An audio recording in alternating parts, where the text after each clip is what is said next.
श्री स्वामी समर्थ. नमस्कार मंडळी, स्वागत आहे तुमचे माझ्या यूट्यूब चॅनलवरती. आजचा दिवस तुम्हाला खूप छान सुखाचा आनंदाचा जाऊ हीच मी स्वामींच्या चरणी प्रार्थना करते आणि आज या नवीन व्हिडिओला सुरुवात करते. येत्या 1 फेब्रुवारीला म्हणजेच रविवारी आलेली आहे माघ पौर्णिमा. माघ महिन्यामध्ये ही पौर्णिमा येते म्हणून तिला माघी पौर्णिमा, माघ पौर्णिमा किंवा 32वी पौर्णिमा या नावाने सुद्धा ओळखली जाते. या माघ पौर्णिमेला आपण जे काही उपाय करतो, ज्या काही सेवा करतो किंवा जे काही दान करत असतो तर त्याचं आपल्याला 32 पटीने फळ मिळत असतं. म्हणून या पौर्णिमेला 32वी पौर्णिमा असे म्हणतात. या माघ पौर्णिमेचा प्रारंभ 1 फेब्रुवारीला म्हणजेच रविवारी सकाळी 5:24 होणार आहेत आणि समाप्ती 2 फेब्रुवारीला पहाटे 3:46 होणार आहेत. आणि म्हणून उदय तिथीनुसार माघ पौर्णिमा 1 फेब्रुवारीला उद्या रविवारी साजरी केली जाणार आहे. प्रत्येक महिन्यामध्ये पौर्णिमा तिथी येते आणि प्रत्येक पौर्णिमेचं महत्त्व हे सुद्धा वेगवेगळं असतं.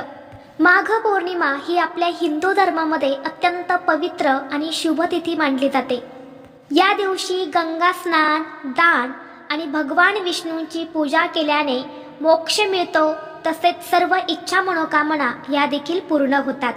या माघ पौर्णिमेच्या दिवशी काही प्रभावी उपाय आणि सेवा केल्याने 32 पटीने फळ मिळणार तर आहे, पण यासोबतच उत्पन्नही पूर्वीपेक्षा दुप्पट होणार आहे. ज्योतिषशास्त्रानुसार या माघ पौर्णिमेच्या दिवशी स्नानाला अनन्यसाधारण महत्त्व दिले जाते. या पौर्णिमेच्या दिवशी साक्षात भगवान श्रीहरी विष्णू पवित्र गंगेमध्ये, तीर्थक्षेत्री, नद्यांमध्ये वास्तव्य करत असतात आणि म्हणून या दिवशी स्नानाला विशेष महत्त्व दिले जाते. या दिवशी पवित्र गंगेवरती स्नान केल्याने भगवान विष्णू आणि माता लक्ष्मीचे आशीर्वाद हे प्राप्त होतात आणि यामुळे आपल्याला कधीही धनधान्याची कमतरता ही राहत नाही. तसेच सर्व मनोकामना या देखील पूर्ण होतात.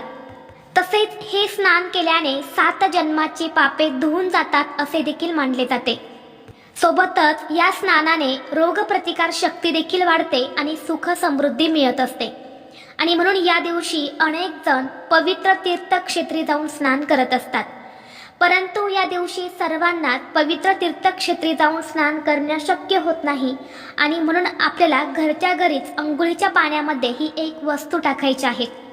ही वस्तू अंघोळीच्या पाण्यात टाकल्याने जीवनातील सर्व शत्रू नष्ट होतील.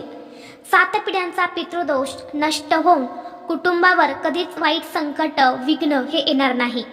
तसेच तुमच्या मनातील सर्व इच्छा मनोकामना या भगवान विष्णूंच्या कृपेने पूर्ण होतील. तर अशी कोणती वस्तू आहेत जी तुम्हाला अंघोळीच्या पाण्यामध्ये टाकायची आहेत, कोणत्या वेळेत हे स्नान करायचं आहे याबद्दलची संपूर्ण माहिती या व्हिडिओमध्ये मी तुमच्यासोबत शेअर करणार आहे. त्यामुळे तुम्ही हा व्हिडिओ स्किप न करता शेवटपर्यंत नक्की पहा. चॅनलवरती नवीन असाल तर सबस्क्राईब करा आणि असेच माहितीपूर्व नवनवीन व्हिडिओ पाहण्यासाठी बेल आयकॉनलाही प्रेस करा. म्हणजे जेव्हा कधी मी नवीन व्हिडिओ अपलोड करेल त्याचं नोटिफिकेशन सर्वात अगोदर तुम्हाला भेटेल आणि तुम्ही एक पण व्हिडिओ मिस करणार नाही. तसेच हाईप बटनला देखील क्लिक करा. तर आज या व्हिडिओमध्ये मी तुम्हाला जो उपाय सांगणार आहे किंवा हे जे स्नान आहे तर हे आपल्याला रविवारी सकाळी करायचे आहेत. रविवारी माघ पौर्णिमा आहे तर या दिवशी स्नानाला विशेष महत्त्व असल्यामुळे हे स्नान घरातील प्रत्येक व्यक्तीने करायचं आहे. जर रविवारी तुम्ही अगदी ब्रह्ममुहूर्तावरती उठून हे स्नान केले तरीही चालेल, कारण ब्रह्ममुहूर्तावरती सर्व देवी देवता स्नान करत असतात आणि खास करून या दिवशी पवित्र नद्यांमध्ये भगवान श्रीहरी विष्णू कोणत्या रूपात वास्तव्य करत असतात. तसेच ब्रह्ममुहूर्तावरती सकारात्मक लहरी ज्या असतात तर त्या खूप जास्त प्रमाणामध्ये सक्रिय असतात आणि म्हणून तुम्ही या माघ पौर्णिमेला पहाटे 4:30 वाजल्यापासून ते 5:30-6 वाजेपर्यंत हे स्नान करण्याचा जास्तीत जास्त प्रयत्न करा. या वेळेमध्ये तुम्हाला नाही शक्य झाले तर तुम्ही दिवसभरामध्ये जेव्हा केव्हा स्नान करणार आहे तेव्हा या वस्तू तुम्हाला अंघोळीच्या पाण्यामध्ये टाकायच्या आहेत. कारण पहा, या माघ पौर्णिमेला अनेक जण दिवसभरामध्ये जेव्हा केव्हा शक्य होईल तेव्हा पवित्र तीर्थक्षेत्री जाऊन स्नान करत असतात आणि म्हणून तुम्ही सुद्धा दिवसभरामध्ये जेव्हा केव्हा स्नान करणार आहे तेव्हा अंघोळीच्या पाण्यामध्ये ही वस्तू टाकायची आहेत. आणि जर तुम्हाला शक्य असेल तर तुम्ही हे स्नान पवित्र तीर्थक्षेत्री किंवा गंगेवरती जाऊनच करण्याचा प्रयत्न करा. कारण असे मानले जाते की या माघ पौर्णिमेच्या दिवशी देवता स्वर्गातून पृथ्वीवरती येतात आणि पवित्र नद्यांमध्ये स्नान करतात. आणि म्हणून या दिवशी स्नानाला विशेष महत्त्व दिले जाते. आणि म्हणून ज्योतिषशास्त्रानुसार असे म्हटले जाते की माघ पौर्णिमा ही आपल्या स्नानासाठी सर्वात मोठी संधी आहे. हे स्नान केले तर आपले शरीर, मन, आत्मा हा शुद्ध आणि पवित्र होत असतो. आणि जर तुम्ही माघ पौर्णिमेला हे स्नान केले नाही तर असा पुन्हा योग येण्यासाठी तुम्हाला पुढच्या 1 वर्ष वाट पाहावी लागते. माघ पौर्णिमेला अंघोळीच्या पाण्यात ही वस्तू टाकून स्नान केल्याने 7 जन्मांच्या कळत न कळत झालेल्या पापांपासून मुक्ती मिळते. असे मानले जाते की या दिवशी स्वर्ग लोकातून देव पृथ्वीवरती येतात आणि मानवी रूपात पवित्र नद्यांमध्ये स्नान करतात. त्यामुळे या दिवशी गंगा स्नान केल्याने ईश्वराचा आशीर्वाद प्राप्त होतो. ज्यांच्या कुंडलीत चंद्रदोष आहे किंवा मानसिक अस्वस्थ आहे, पितृदोष आहे, त्यांनी हे स्नान या दिवशी आवर्जून करावं. व्हिडिओमध्ये मी तुम्हाला जो उपाय सांगणार आहे तर हा उपाय घरातील अगदी लहान मुलांपासून ते मोठ्यांपर्यंत सर्वांनी ही जी एक वस्तू आहे तर ती अंघोळीच्या पाण्यामध्ये टाकून तुम्हाला उद्या माघ पौर्णिमेला अंघोळ करायची आहे. बऱ्याच वेळा कष्ट आणि मेहनत करूनही आपली इच्छा पूर्ण होतेच असं नाही. आणि म्हणून आपल्या कष्टाला, मेहनतीला यश मिळावं, आपल्या सर्व इच्छा मनोकामना पूर्ण व्हाव्यात यासाठी आपल्याला हा उपाय करायचा आहे. तसेच आपल्या जीवनामध्ये भरपूर यश, संपत्ती, पैसा मिळावा अशी आपली प्रत्येकाची इच्छा असते.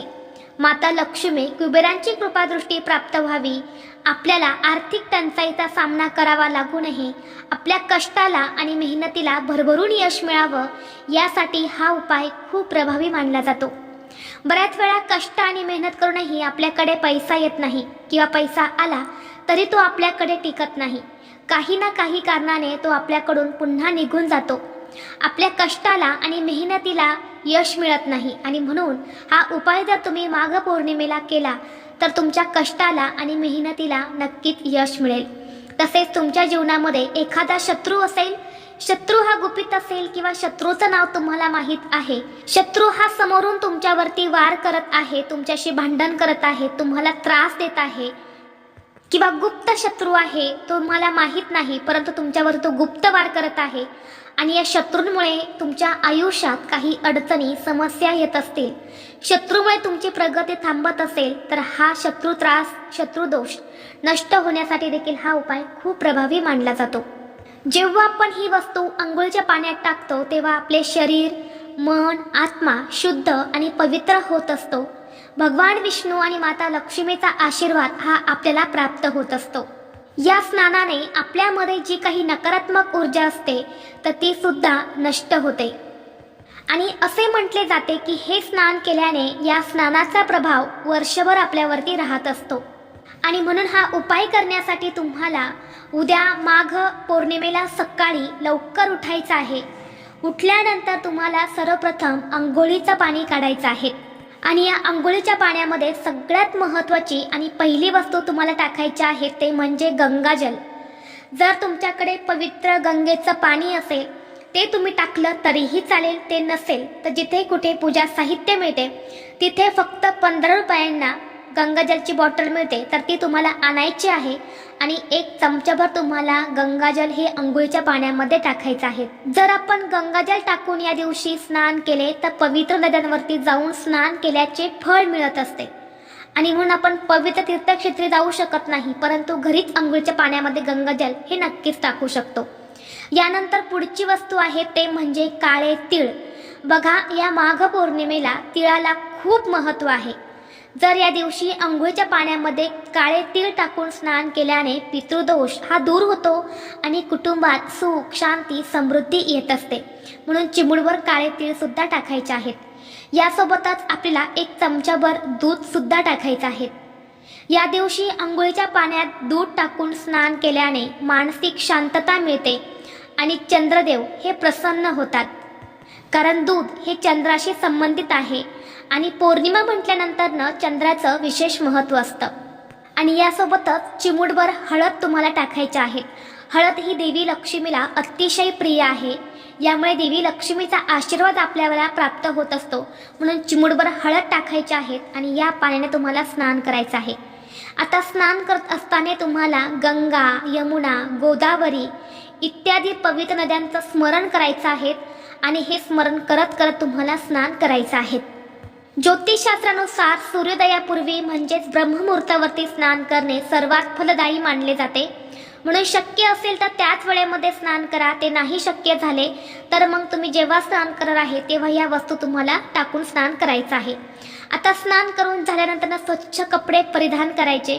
यानंतर 1 लोटा जल घ्यायचा आहे. त्यामुळे तुम्हाला थोडेसे काळे तीळ टाकायचे आहेत आणि हे जल तुम्हाला दक्षिण दिशेला पितरांना अर्पण करायचं आहे.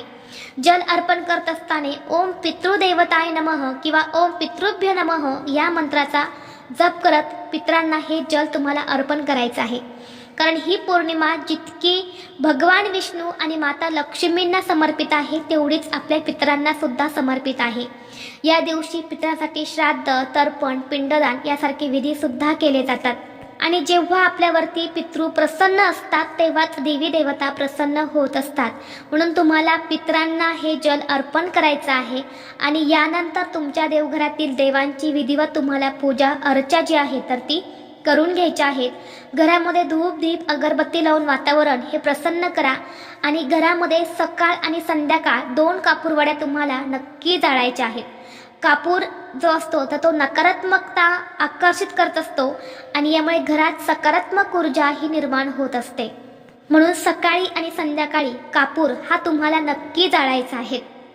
त्याचबरोबर या दिवशी चंद्र हा 16 कलांनी परिपूर्ण असतो. तो त्याच्या प्रकाशातून अमृताचा वर्षाव करत असतो. यासोबतच या दिवशी सर्व देवी देवता पृथ्वीवरती भ्रमण करत असतात. ज्या घरामध्ये देवांची उपासना केली जाते, पितरांची सेवा केली जाते तिथे ते सुख, शांती, समृद्धी प्रदान करत असतात. आणि म्हणून तुम्हाला रात्री चंद्र निघाल्यानंतर चंद्राला सुद्धा अर्घ्य द्यायचं आहे. 1 लोटा जल घ्या. त्यामुळे थोडंसं गंगाजल टाकायचं आहे, हळद टाकायचे आहेत, कुंकू टाकायचं आहे, यासोबत थोडं दूध टाकायचं आहे आणि हे जल तुम्हाला चंद्राला अर्पण करायचं आहे. 15 मिनिटं का होईना तुम्हाला चंद्राकडे एकटक पाहायचं आहे. यामुळे काय होतं की आपल्या कुंडलीतला काही चंद्रदोष आहे तर तो सुद्धा दूर होतो. तसेच घरामध्ये लहान मुलं असतील, शिक्षण घेणारी मुलं असेल तर त्यांनी सुद्धा चंद्रप्रकाशामध्ये कमीत कमी 15 ते 20 मिनिटं उभे नक्की राहावे. चंद्रदेवाचे दर्शन करावे. यामुळे मुलांची उत्तम प्रगती होत असते. यासोबतच या दिवशी घरातील स्त्रीने नक्की व्रत करावं. या दिवशी स्त्रियांनी व्रत केलं तर तिच्या मुलाबाळांची प्रगती होते आणि अखंड सौभाग्य प्राप्ती होते. मुलांच्या आरोग्यासंबंधित काही समस्या असतील तर त्या सुद्धा या व्रताने दूर होत असतात. इतकं प्रभावी हे व्रत मानलं जातं. आणि म्हणून शक्य असेल तर स्त्रियांनी नक्कीच या माघ पौर्णिमेला व्रत जे आहे तर ते करायचं आहे. दिवसभर व्रत करायचं आहे. संध्याकाळी चंद्राची पूजा करून हे व्रत तुम्ही सोडू शकता. तर ही अत्यंत महत्त्वाची माहिती मला तुमच्यापर्यंत शेअर करायची होती. व्हिडिओ तुम्हाला आवडला तर लाईक करा. चॅनलवरती नवीन असाल तर सबस्क्राईब करा आणि हा व्हिडिओ आपल्या मित्रपरिवारासोबत जास्तीत जास्त शेअर करा. चला तर मग भेटू असंच पुढल्या एका नवीन व्हिडिओमध्ये. तोपर्यंत सर्वांना श्री स्वामी समर्थ.